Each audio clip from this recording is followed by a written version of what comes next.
What's good, everyone, and welcome back to another video here on the channel. I did play Apophis again for another tournament run. We played it at the Maintal Regional, 388 players. I was doing pretty well in between. I was 5-1, I was 6-2 before the last round. Sadly lost the last round, so we finished in 6-3, but I did make some very interesting deck building decisions. A lot of people were curious about the list, so I am going to still show it to you. And it's not just any kind of regular Apophis deck, it's also not Apophis Fiendsmith, which I played, for example, at French Nationals. I was too afraid of playing the Fiendsmith cards, as Izuna is a pretty annoying response to just immediately, when you activated your... Oopsies, there we go. Izuna is just too annoying of a card when you actually have the Engraver, and Engraver is your best starter in that deck, so I just figured I don't want to play those cards. Looked into other options that I could play, and I landed on Kashtira cards. So it's Kashtira, Apophis, and I also just didn't like to hand trap into the current format. So I figured out I wanted to play a breaker list. So we played Apophis, Kashtira with breakers. Let's see it. 41 cards total, because I couldn't nail it down to 40. The man, of course, being the main antagonist in the deck. And I actually, contrarian to my latest Apophis Fiendsmith list, I did decide to run full engine with triple Anubis the Last Judge as well. I was usually playing 2, but now that Droll and Lockbird is so much more, so much less of a problem in the format, so many people not playing that card, I just wanted to have the maximum consistency for the main engine of my deck, and therefore I did decide to bring Anubis the Last Judge as free copies as well. And then, of course, there's Circuit, so that is the monster lineup for the Apophis cards. But now, we also, as I said, played Kashtira cards. We played triple Unicorn and we played double Fenrir. I had to return the Fenrirs. Shoutouts to Lynn for lending them to me. So I don't have them here for you anymore, but it was 2 Fenrirs as well. And that package, honestly, I was not super sure on how they are going to perform in the end, but they perform better than I thought. In case you're wondering, going second, you just always side out the Unicorns and you're only staying with the Fenrirs. Going second, the Fenris, into like Vangersoul K9, they're not great. Into Draco Tail, they're also not particularly good. Into Yummy going second, though, they're really good. And that was the deck that I expected the most at this tournament. So they were pretty alright overall, I would say. And then I wanted to have like... This is mainly breakers, as I already said, but I wanted to have like one impactful hand trap in my deck as well. I know many people are cutting this card right now. I also still don't really know what to think about this, because like a lot of breaker decks, like the only hand interaction they play in the main deck is Fuvalos. I did not want to play Fuvalos in my main deck though, because I wanted to have a card that is alright. No, that is good going first and going second, you know? Or at least I can activate it going first and going second.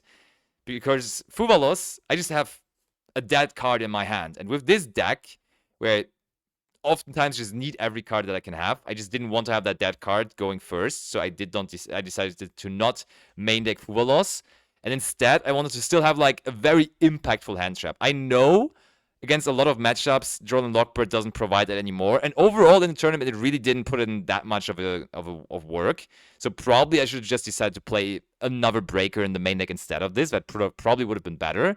But the problem is, there is not that many more breakers I could have played that actually have the same theory of being good going first and going second. Because as you will see, with the breakers that I'm running, the theme basically is that I want to have breakers that, even though if I'm going first, do have some purpose, do have some value.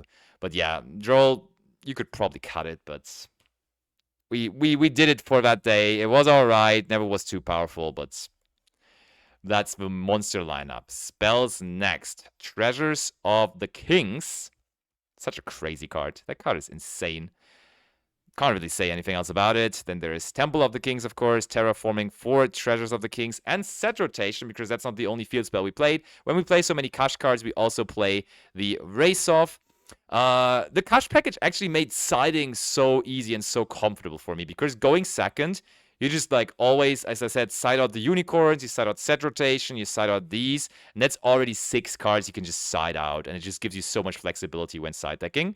So that was great. Set rotation is actually, whenever you have the chance to have 2 field spells, 2 different field spells in your deck, set rotation is such a no-brainer, because that card plays around Charmies, as your opponent has to chain Charmies when you activate this. Some opponents actually of mine, they try to Charmy me, and then I had to remind them, yeah, bro, you have a set card that you can't Charmy.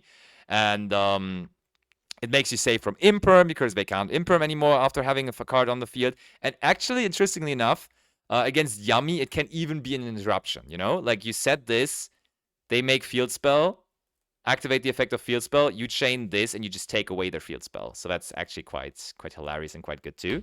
And it did put in some work, and I did that. Then the Birth also, of course, gets sided out going second, even another card to side out with the other Kashtira cards. And then the first Breaker had to return 1 as well. I probably have some Super Polys here somewhere, but for the moment, this is 3 Super Polymerizations. And that card was just the best. That was the best Breaker I had.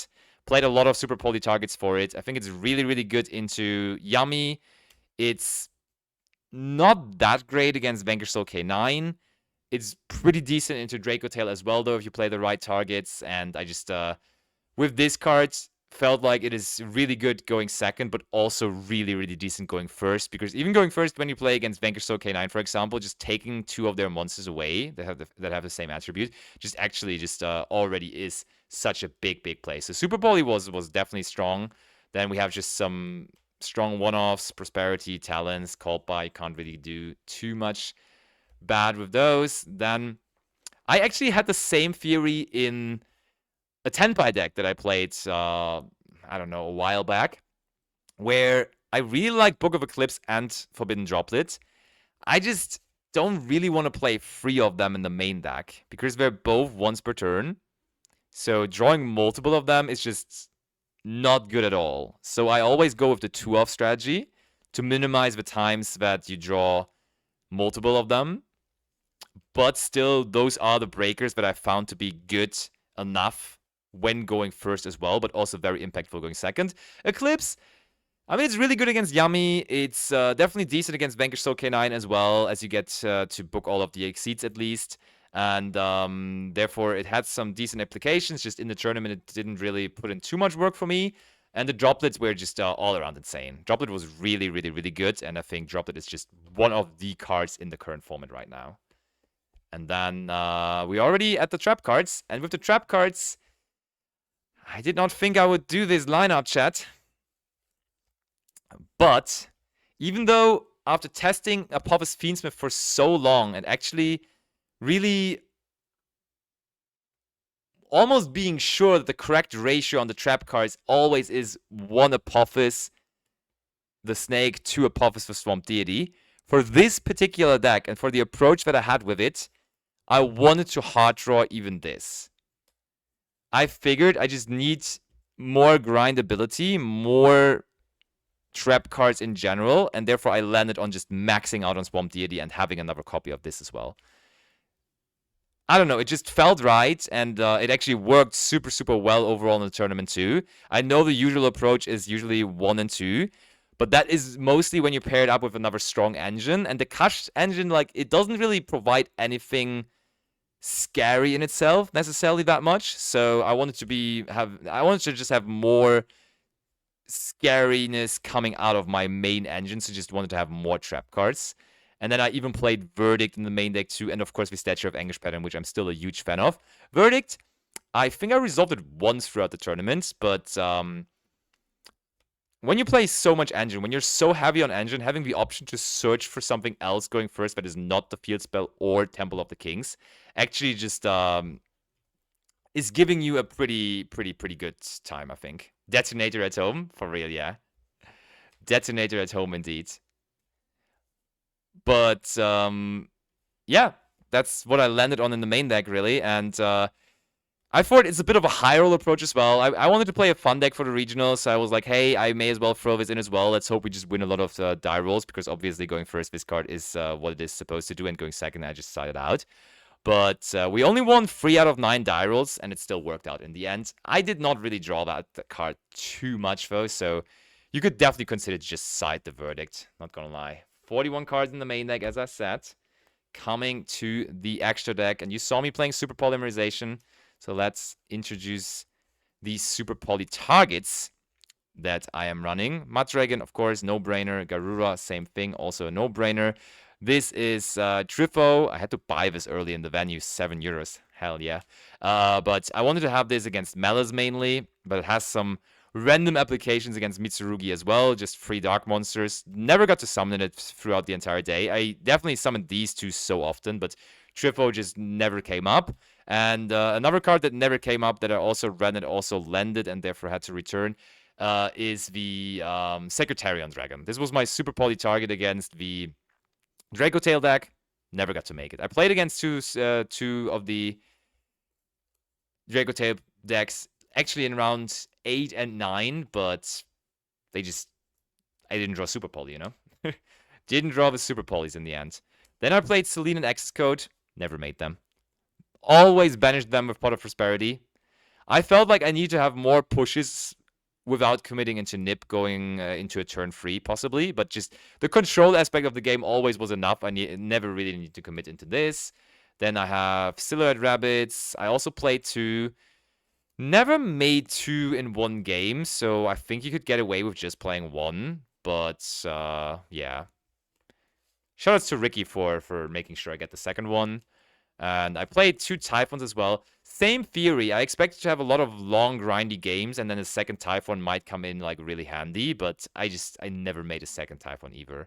I still like the theory about it, and actually having the chance to catch people off guard with it. But it just wasn't really necessary. But also, there's no real other super necessary cards you need in your extra deck anyways. Double Divine Serpent Apophis. Crazy card. Crazy, crazy, crazy card. Your main piece in the extra deck. Link Spider, made it a couple of times to go into the Silhouette Rabbit or to go into SP Little Knight. Sometimes you just have to link off one of the trap cards, or when you get nipped, you also use that. With this deck, though, you get nipped very, very rarely because you just don't summon a whole lot. Multiple games, I had my opponents show me after the game that they had nip in the hand, and they just never got to activate it, which was pretty good because playing around nip is quite nice. And then the last card, I played Mega Fleet. Honestly, chat, I don't think you should play Mega Fleet anymore because most of the Crystron decks, they just try to Paradise Smasher you now, and when they Paradise Smasher you, the Mega Fleet is not really like outing their field is not really that big of a concern anymore, but just rather like getting turn skipped because of the Paradise Smasher is already like losing you the game, and therefore the Mega Fleet is just not really doing that much anymore. So I don't think Mega Fleet is necessarily needed to be played anymore, but I had space, so I was okay. I will just play it. I'll just play it, but I didn't really have to do anything with it. Then the side deck. And the side deck is actually following the trend of breakers very much. We played Double Lightning Storm and the return of a very, very old but very iconic card too. We played Raigeki, triple Raigeki, and let me tell you something. It was so good. It's so good against Yami. It's really decent against the Vanquish Soul K9 deck as well, sometimes when they don't have the trap. So, or you have a way to negate the trap as well that can come up as well, too. Like, it's even decent against Draco Tail and also alrightish against some of the other decks. Like, I even Raigeki the Crystron player after baiting out one of their, baited out the Infinity Gates. So that was pretty cool for sure. I like that. Then the Happiest Feather Duster. One Dark Ruler. That's like the random card here. That's like the 15th card I still added. I wanted to have another breaker. Dark Ruler seemed fine, so I just threw it in. The third Eclipse, the third Droplet, just because I wanted to have the third copy somewhere. Triple Fuvalos, as I said, I didn't want to have this in the main deck, but in the side deck, I still felt like it's a good side-in whenever I'm going second, and it definitely was good most of the time. So in the main deck, of course, we also tried to just play around the K9 cards being able to activate on their first turn. Like, making Izuna live on the first turn of the K9 player was a concern of mine, so I only played Droll as a hand effect, and when I played against the K9 deck, I would just probably not Droll. So, yeah. that was our plan. So maybe they even side out some K9 cards into the second game, and then this card is a lot better again. And then the Triple Judgment. Our deck is very good at going first, but we just backed it up with another going first card because why not? And yeah, that pretty much was the deck. I was pretty satisfied with it. We went 6-3. And another thing I was really satisfied with, actually, were the sleeves. Because those are some new sleeves, chat. Those are some dope sleeves. You may think, hey, those are just white sleeves. But let me tell you, they are gorgeous. They are absolutely insane because they are super stable. Like, none of my sleeves broke throughout the entire weekend of playing with it. And also, they're, like, super sick because all of the artworks really pop out there. So that's actually, like, I was really satisfied with the sleeves. And I'm only saying that because it's actually some new sleeves that I got.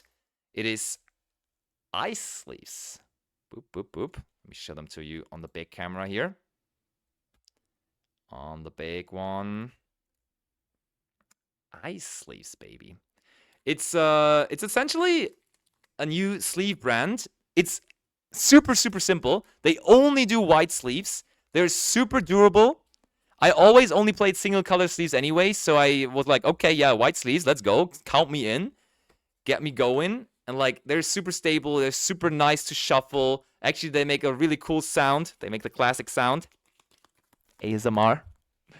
And, yeah, they hooked me up with it. Actually, they're a brand from, like, some German Yu-Gi-Oh! Players that are very involved in the community. Zio Mundry, for example, previous vice champion of the European Championship, is one of the people doing them, and I can only recommend them. Try them out.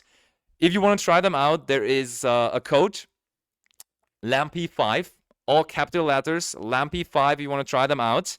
And they're actually very cool. I will give you the link to them in the YouTube description, so you can make sure to check them out.